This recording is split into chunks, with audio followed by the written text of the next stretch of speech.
fellow patriots, welcome back to the Patriots of the American Republic YouTube page, right? We are doing another video. It's been quite some time. We apologize. Things got in the way.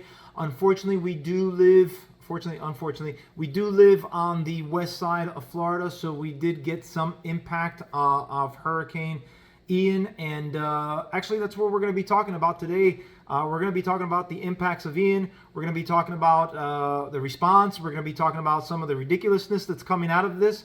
And well, without further ado, let's just go ahead and get into it. Now, on September 29th, Hurricane Ian hit the west coast of Florida. Now, it impacted areas such as Fort Myers, Naples, Cape Coral, and it stretched from there to Orlando, going across the east side of Florida, eventually going out into the ocean and then making a U-turn, slamming back into, if I'm not mistaken, I think it was South Carolina.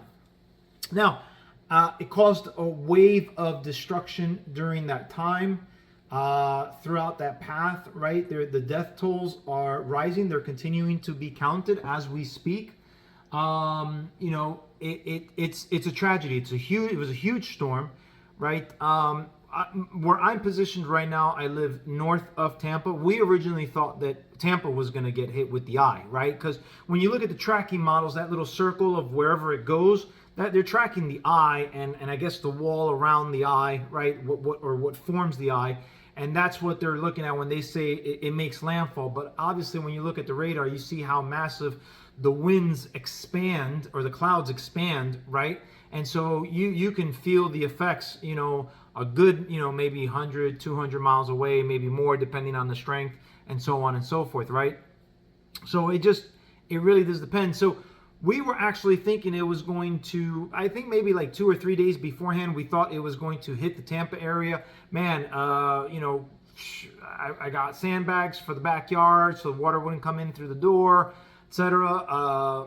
My father-in-law and brother-in-law came to stay with us because they live in a flood zone area. They actually live in Tampa. So there was a number of things. And what happened as the time drew closer, it started to shift a little bit more towards the east, which made it go further down south and impact the areas that we had just finished talking about. And if you look at the video, it really decimated the area. I mean, flooding that was roof high.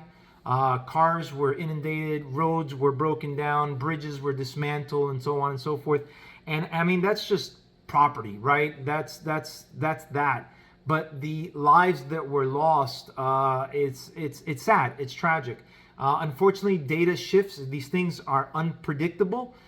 You can have a rough estimate, but at the end of the day, it's just hard to predict. And I think that it's always better to prepare for the worst than to not prepare and get caught off guard, right? Which is what we did. We went out and bought a lot of food, and we made sure we had a week's worth of supplies, worth of stuff, because like I said, we were being told that we were going to get hit here in Tampa. And like I said, I live just north of Tampa, of the actual city of Tampa.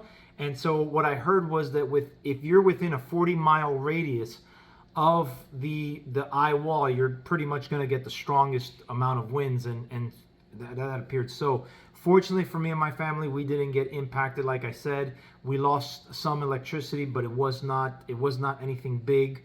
We were very fortunate, and we didn't even need the supplies that we got. But again, better to prepare for the worst and not need it. Unfortunately, some people may have either, I don't know, maybe they just thought they could ride it out. Maybe they thought it wasn't going to be as bad. I'm not really quite sure, but the number of lives lost is continuing to grow as we get into it. Now, be it that we've said all that, it's very interesting the times that we live in, because everything just seems to be politicized, right? From movies to school to corporate America to medicine, as we saw with C19, and now weather. Everything just seems to be poisoned by the fountain of politics, and this hurricane is no different. There's an immediate politicization from the left regarding this storm. Amy Klobuchar, if I'm not mistaken, she's a senator. I know she was a candidate to run in the for the Democrats back in 2020. She came out and gave an interview where she essentially said that if you vote for the Democrats, essentially she's going to go ahead and get rid of the hurricane. Let me actually bring up the picture so that you guys can see it here. And and it basically says, Amy Klobuchar suggests voting Democrat will help stop hurricanes. That's why we've got to win this, end quote. Pretty fascinating how immediately, and I think this was done on September 27th. If I'm not mistaken, I don't even think the hurricane had hit yet, or at least made landfall. I think it made landfall between 28th, 29th. So she was already out here talking about, hey, vote Democrat so that we can stop the hurricanes, right? It's preposterous. What are you going to tell me, that the Democrats have a way to control the weather? So how does voting for Democrat exactly stop hurricanes? How is it going to decrease it? Oh, that's right, climate change, right? Climate change is the big boogeyman. We've talked about this, or we've touched on it, not in detail, but we have mentioned the fear-mongering in previous episodes. So let's go back and let's see how they go ahead and use it. I'm going to play a video for you based on Joy Reid politicizing, going a step further from what Amy Klobuchar, and really does an apples and oranges types of comparison. But let's take a look at this first video here. It's a bit ironic now that you might have Floridians having to actually pour over the borders and go north and get out of the state of Florida in the exact same crisis that we've been talking about on a trolling level in that state for a long time. And be careful about attacking people who have to move to save their own lives and safety, because you never know when it's your people that have to move, when it's your people who have to migrate, when it's your people who have to get on that road. So in the first video, you can see that Joy Reid tries to use people leaving Florida, escaping a natural disaster, right, and trying to evacuate and go someplace else, to illegal immigration, right? I think it's absolutely absurd. It's an apples and oranges comparison. It's not even an apples and oranges. It's really apples and, you know, I don't know, like a taco, maybe a breakfast taco, right? Since that's what they think we are. But it's not even within the same realm. First of all, going from one state to another state is not illegal. You are within your country, right? That's number one. Let's start there. Crossing border lines from one country to another country, there is a legal process to do that. You are entering another country that is not your own. So you cannot compare the two. Second of all, we're talking about fleeing a natural disaster. Once that natural disaster is moved out of the way, people will come back to their houses, right? They'll come back maybe 2 days later, 3 days later, maybe a week. Maybe they just use that time to go on vacation, right? Regardless of however you look at it, they're coming back. Illegal immigration, they're coming to stay. They're not coming temporarily and then going back home. They're coming to stay. So it's a preposterous example. And it's something that I don't even understand how she can get away with saying something like that. And being deemed a professional, right? But I also want you guys to pick up on the undertone. When your people, notice how she said those words, when your people have to move. What people? She's trying to make a point, whites against Hispanics, right? So, I mean, first of all, are you going to tell me that there aren't Hispanics here in Florida? Are you going to tell me that there aren't Hispanics who are against illegal immigration here in Florida? Right? Are you going to tell me there's no black people here in Florida? You're going to tell me there's no black people that are against illegal immigration? Right? It has nothing to do with race. Again, we've mentioned this before, where it has to do with legal status. It has to do with the actual process where people who migrated here legally stood in line, paid their dues to come into this country legally. We should not be allowing people to cut the process. We should not be rewarding people for breaking the law. We should not be rewarding them for cutting line, right? So it has literally nothing to do with skin color, and it has to do with legal status, right? Following the law. But in this particular case, she actually tries to make a very, very subtle case when it comes to race. Why? Maybe because Florida is a red state. And so since it's a red state, it has to be full of whites and white supremacists, right? It's full of baloney. Now, let's take a look at the second video. The reality is that humans, we're literally running from the climate change that we're pretending isn't happening, but we're physically being moved around the earth because of it.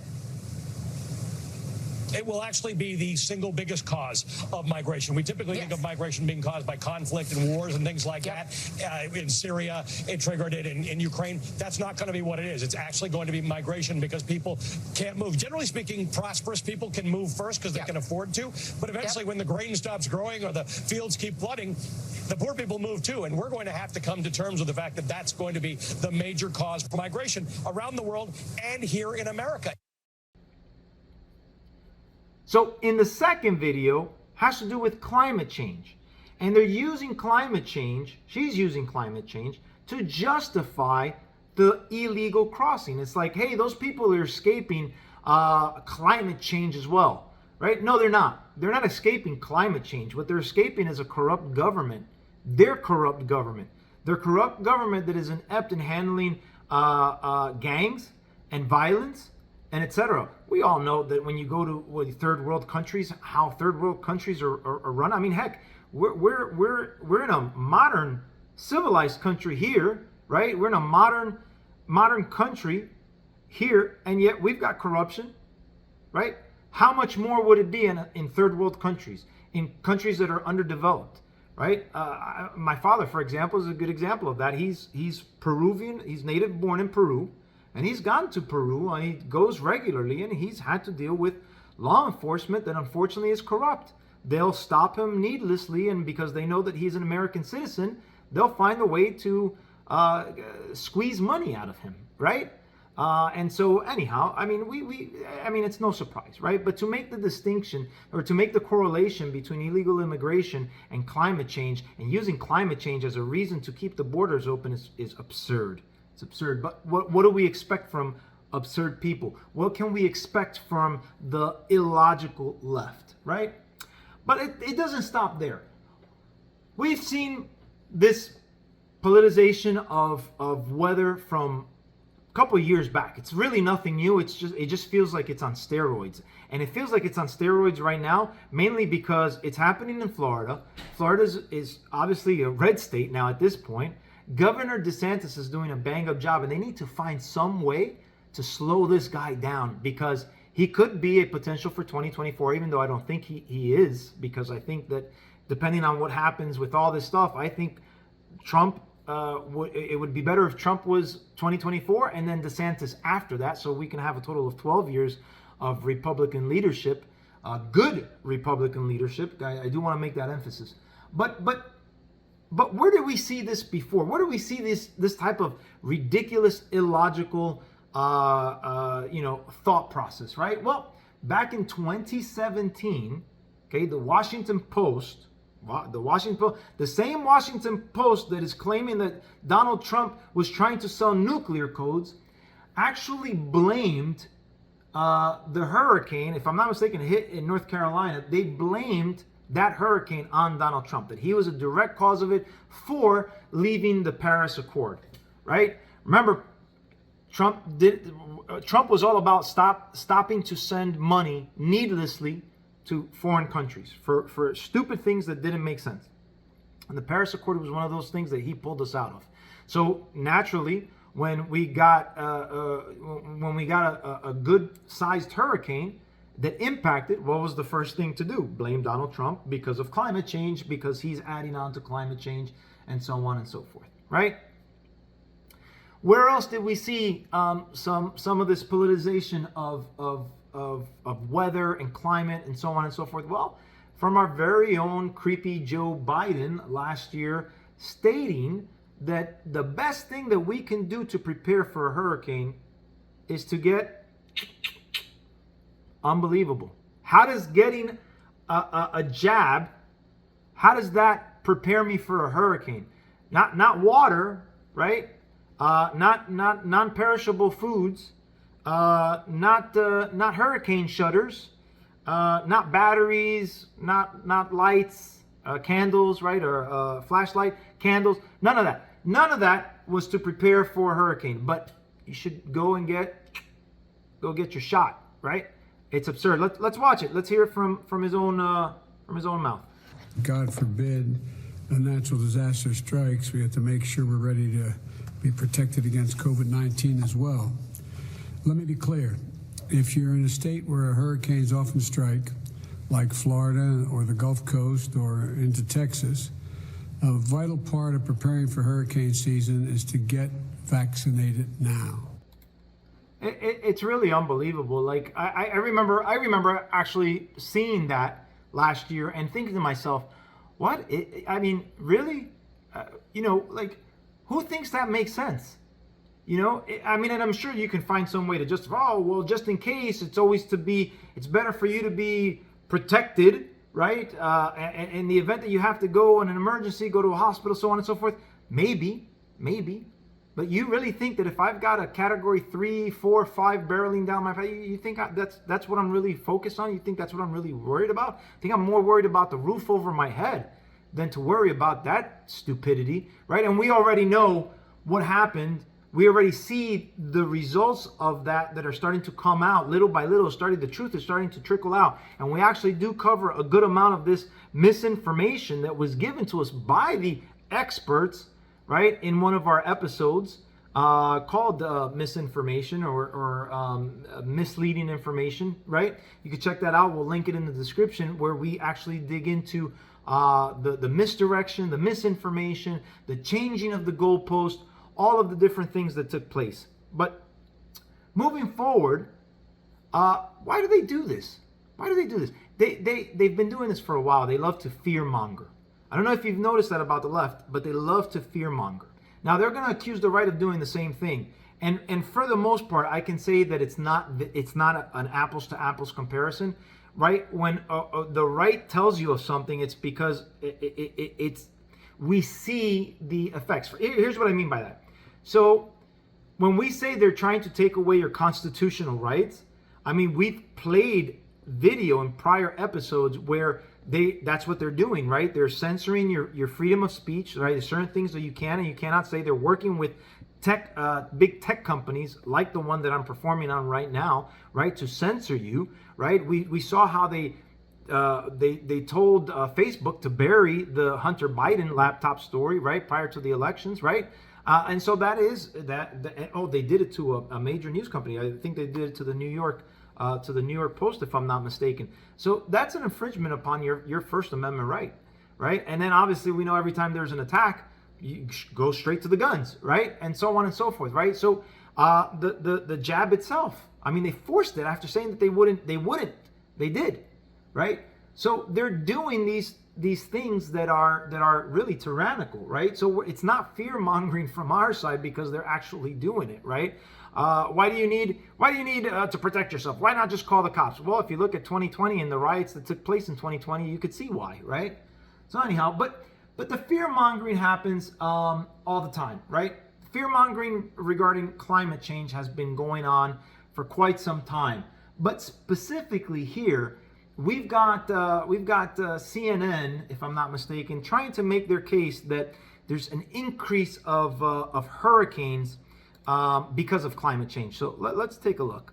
Decades ago, it used to be 1 or 2 a season would happen. Now with climate change and these extreme warm waters, it's almost, it's happening all the time. This storm, in a way, is kind of bad news for the people that are still trying to deny climate change as a factor. Florida Republicans deny climate change as a monster storm barrels towards the coast. This will be a first-time test for how you adapt to these new, stronger storms on a warmer planet as a result of climate change. The threat exacerbated, of course, by climate change. Charleston, like Miami, gets water that comes up on a good sunny day. That's climate change because water levels are rising. Our Earth is getting warmer, and there is just no doubt, I think, left that it is feeding these beasts. Imagine taking a science lecture from someone as stupid as Stephanie Ruhle or Ali Vesci. So on that level, it's ridiculous, and it's also, as we just suggested, unseemly and anti-human. Of course, people are dying, so wait just a moment before putting forward your demands for more political power. But it's also factually untrue. So you just heard one hairhat say it used to be 1 or 2 hurricanes a season would happen. Now it's happening all the time. And you hear this all the time, and it's a way of terrifying you into handing politicians more power over your life. But the fact is, it's a lie. It's not even remotely true. I mean, it's not a close call. There has been, as a factual matter, no increase in hurricane frequency in the continental United States from 1900 to 2020. So that's 120 years. It's been recorded. We have the data. They're on your screen right now. In fact, as Michael Schellenberger has pointed out, someone who's actually looked at the numbers, the number of landfalling hurricanes has dropped slightly over the past century. Why? We're not sure, but we can probably guess it has nothing to do with climate or your SUV. We do know that in that same period, deaths of human beings from natural disasters, such as hurricanes, have dropped a lot, by about 90%. And the death toll is forecast to drop even more as people respond to the changing environment. That's what people do. Government scientists at the NOAA and even the professional alarmists at the IPCC predict that hurricanes will become 25% less frequent throughout the 21st century. Oh. And that makes sense because the current Atlantic hurricane season is the slowest one in a quarter century. So none of that is to downplay or minimize in any way the savagery of Hurricane Ian or the sadness of what it's done to your fellow Americans. It's horrible. But it does raise the question, how exactly are you responsible for it? Well, of course, you're not in any sense. You're not liable for that. You didn't do that. You're a normal person. You're grieving for the people who are just killed. You're not trying to score political points on their deaths. But Don Lemon steps into the breach between fact and rhetoric, with a brand new theory. Don Lemon claims that storms may not have become more frequent, but they definitely become more, quote, intense. Watch. The science shows what the science shows. It's undeniable what is happening. But listen, let's talk about the storm surge. And really, what I was trying to explain last night is just the phenomenon of the intensifying storms over the years, what it is. Not trying to say that it's one particular storm we could gauge something. But listen, you get an idea. You've been doing this for a while. I've been covering these for, since I've been in the business for 20 years. I've lived in the Gulf Coast. You see the intensity of the storms increasing, and that's the science definitely shows that. So the intensity of the storms has increased. And notice how, like all TV presenters, the claim is never proven. They never show you how it's true. They just assert it. They become more intense. Well, how does Don Lemon know that? Because of a longitudinal study he's done? Well, yeah, in a way, he, quote, lived in the Gulf Coast. So he knows the storms are getting more intense because he's been in this business a long time. Well, is that true? It's worth assessing it since you hear it constantly and there's a political reason they're telling you that. Is it true? Are the storms getting more intense? And if so, how much more intense are they getting?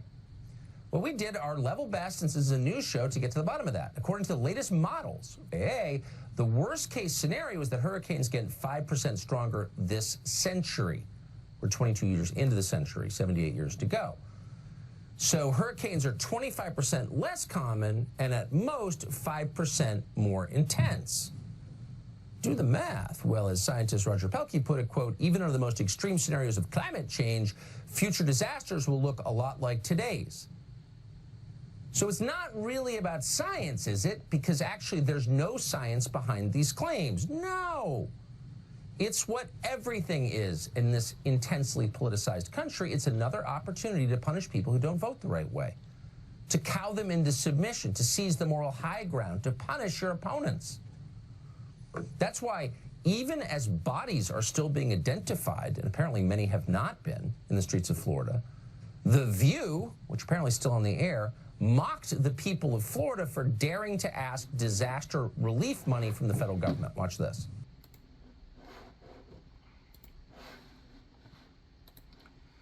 So there you have it. CNN doing what they do the best, fear-mongering, giving false information. I really do like how Don Lemon just kind of said things, didn't give a chart. At least Tucker gave a chart to back up what he was saying or disputing. Don Lemon, CNN, Joy Reid, who was on MSNBC, they don't give any facts. They don't give any details. They don't give any charts. And if they do, it's leftist. See, that's the problem, right? It's politicized, right?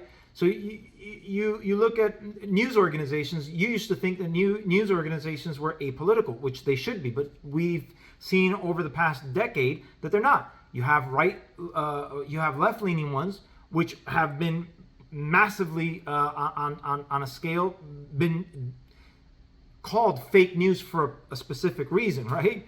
They've actually, you know, defended and covered for the Democratic Party. Again, going back to the Hunter Biden, when the claims first came out, no, that's not true. It's Russian disinformation and so on and so forth. And a year later, it's true, right? So we can see that. Now, on the right, you have right-wing media. Now, is it false? Is it fake? Is it done on purpose? I haven't seen that since I've been watching right-wing media. Now, I'm not saying that they don't get things wrong, but I have seen when they do, they come out and apologize and fix it. I haven't seen, I used to watch CNN. I used to actually think that CNN was credible way back when, right? During the Obama years, I would watch them specifically internationally for international news until I saw them falsely reporting things with my own eyes, and never once did they come out and do a retraction. And I was like, wait a minute, whoa, what's going on here, right? Again, you start to wake up when you start to actually pay attention. Now, here's the thing with CNN. They love doing this stuff. They've done it all the time. Now, here's a video of a weather reporter down in Bradenton, Florida, exaggerating a little bit on the intensity at the moment of the storm. Now, let's take a look. This violent wind is enough reason for us in the National Weather Service to issue those extreme wind warnings.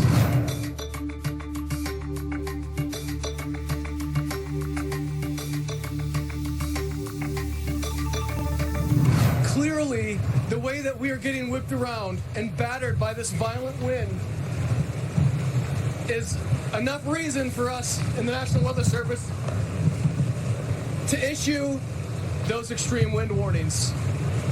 Look, we are on, you gotta bear with me. We are on the backside of this storm, and it has been phenomenal to see how the winds have changed and how that's impacted Bradenton, where I'm located. First, the powerful easterly winds that literally sucked the river dry.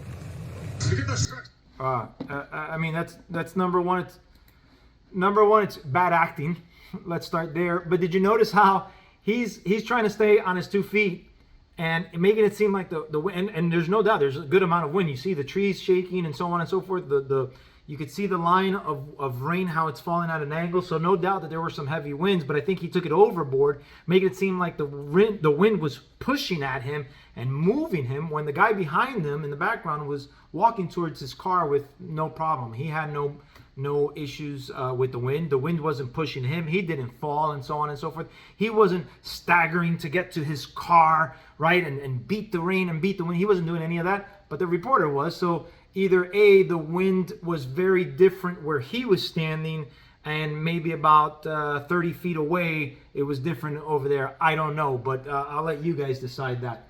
Now, again, I want to stress how the fear-mongering regarding climate change has been going on. I remember growing up when I was a teenager, hearing about global warming and the hole in the ozone, and they even made a really popular cartoon, which I liked watching, Captain Planet, right? And how Captain Planet had these rings of all the different elements and stuff like that, and it was about recycling. And listen, I'm all for it. I recycle. I'm all for us taking care of our planet. I'm all for us doing things that help the planet and keeping it clean, right? I'm all for that. I'm not against that. I don't think we should be polluting anything.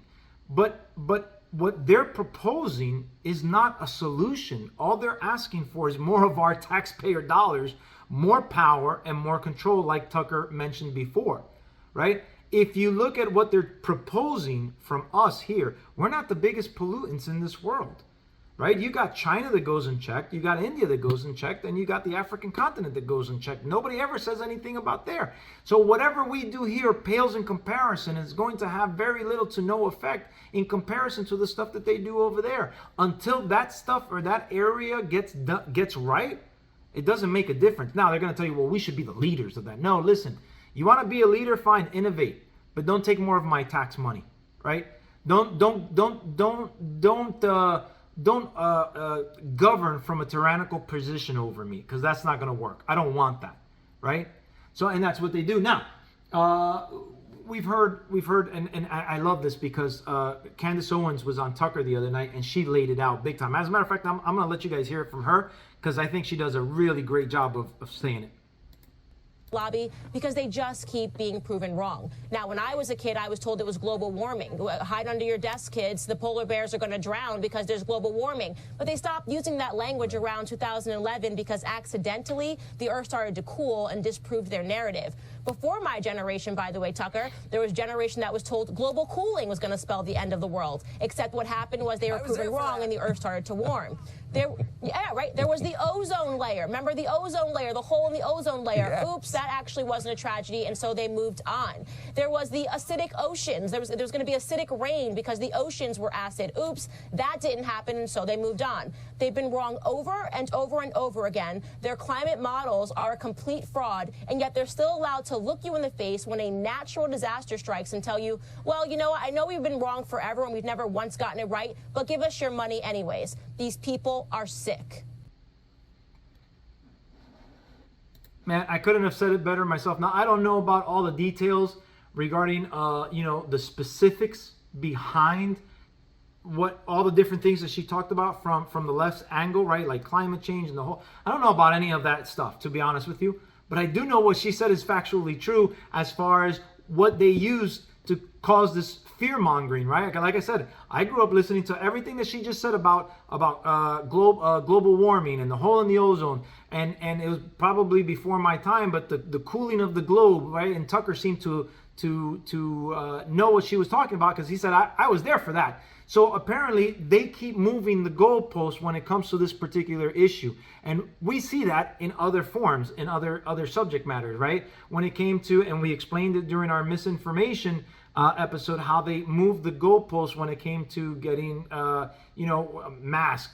Masks are not going to help. Yes, wear a mask, wear a double mask. Oh, if you get the jab, you're fine. Oh, if you get the jab and the booster, you're fine. No, if you get the jab and the booster plus the booster, you're good. And the goalpost constantly moves when these people are proven wrong. Where else do we see that? Oh, he had classified documents. Well, no, actually it was nuclear codes. Oh, actually it was something else. The goalpost keeps moving when you prove these people wrong, and she lays it out beautifully. Now, the bad part about all of this is how disgusting the politics can get. We should be focusing, like I'm pretty sure Tucker mentioned this, we should be focusing on search and rescue, recovering. This is a time where, you know what, we need to put our political battle sticks to a side because there are actual lives that are lost here, and really focus on rescue and recovery and rebuilding. But that's not what's happening. The left is showing how disgusting they can be. Joy Reid makes a really yet another racist remark regarding certain situations that are happening. So, for example, Ron DeSantis did a press conference where he came out and he said, listen, if you think about looting, don't do it. Don't take advantage of people suffering at this moment, because guess what? You never know. We are a law enforcement state and we believe in the Second Amendment. So if you dare to step into somebody's property and that person is armed, they're going to defend themselves. They're going to defend their property. So don't chance it. So, but I want you guys to hear from the horse's mouth. Not so much. The other thing that we're concerned about, particularly in those areas that were really hard hit, is, we want to make sure we're maintaining law and order. Don't even think about looting. Don't even think about taking advantage of people in this vulnerable situation. And so local law enforcement is involved in monitoring that. I told Kevin if the state needs to help as well, because you can have people, bringing boats into some of these islands and trying to ransack people's homes. I can tell you, in the state of Florida, you never know what may be lurking behind somebody's home. And I would not want to chance that if I were you, given that we're a Second Amendment state.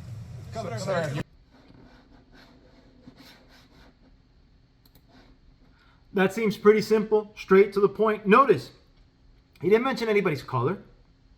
He talked about looting. He talked about, breaking the law, right? So he's talking to criminals. I'm sorry, but a criminal can be anybody, any color, any background, any gender. So it's just basically a criminal element. But look at what Joy Reid does here.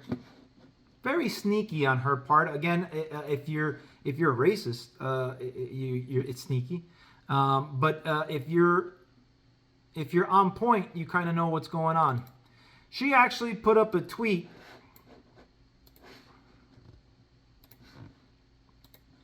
As you can see here, she put up a tweet. Says, when the looting starts, the shooting starts. And it's from a segregationist sheriff, Walter E. Hadley, from 1967. And she puts, didn't take DeSantis long to return to form. Okay? So, again, we're comparing two different things. 1967, right? And I don't know this person's background, this Walter E. Hadley. I don't know anything about him. I don't know if he was a segregationist. And if he was, then he's a segregationist, and that's probably what he applied to, right? But Ron DeSantis, you can't state that about Ron DeSantis. Number one, we're in a different time frame. And remember how the left always likes to pull out the race card as much as they can, wherever they can. So she's trying to use the race card on DeSantis. And again, DeSantis didn't mention race, gender, nothing. He just said looting. So here's the racial component behind Joy's idiotic response. Or idiotic statement. Are you suggesting that all looters are black or people of color? Because that's pretty racist. That's pretty discriminatory, in my opinion, to assume that only people of color, minorities, are looters. I thought, I mean, that just goes to show the racism behind this lady. I mean, it's either one or the other. So I don't know. I can't make sense of it. Again, the left switches things whenever they want to. Just a little while ago, we showed how she was talking about their people, assuming white people, right? And making that comparison and making it seem like white people only live here in Florida. And now she's making it seem like only black people or minorities or people of color are looters. I don't get it. But anyhow, but that's not all. You would think, and you probably go, well, it's just a TV talk show, right? It's just a TV. How important can she be? Well, let's see what our vice president says. Lowest income communities and our communities of color that are most impacted by these extreme conditions and impacted by issues that are not of their own making. And so absolutely. And so we have to address this in a way that is about giving resources based on equity. Resources based on equity. Equity is in essence another way of discrimination, right? And we had an episode where we talked with our friend Osiris from Stuck in the Middle. Shout out to Osiris from Stuck in the Middle, where he talked about how these words alone, mean something different than what they do today, right? Back when they originally started, it meant something different. And equity is just one of those terms for discrimination and racism, right? Racism specifically towards white people. You're going to tell me that right now your skin color is going to determine whether you get relief or not? Let's reverse that and let's say, okay, well, only white people will get relief first and everybody else will have to wait. If that's racist, which obviously it is, then if you change that skin color or that background or whatever, it should also be racist, right? And I find it absolutely disgusting that the vice president, this is probably why, more than likely why her polling numbers are so unpopular and so low, right? Nobody wants her even they didn't want her as president. They don't like her as VP, and that's from her own party. Right? So when she says stuff like this, it's only the racist and extreme leftists are really applauding. I think those independents, those people that are in the middle, because obviously the people on the right find it absolutely disgusting. And all it's doing is it's driving more independence in our direction. So keep that up, VP Harris. Now, here's the interesting part. Again, remember how we talked about the media, how they're supposed to be apolitical? Let's see how the media handled this particular comment that she made.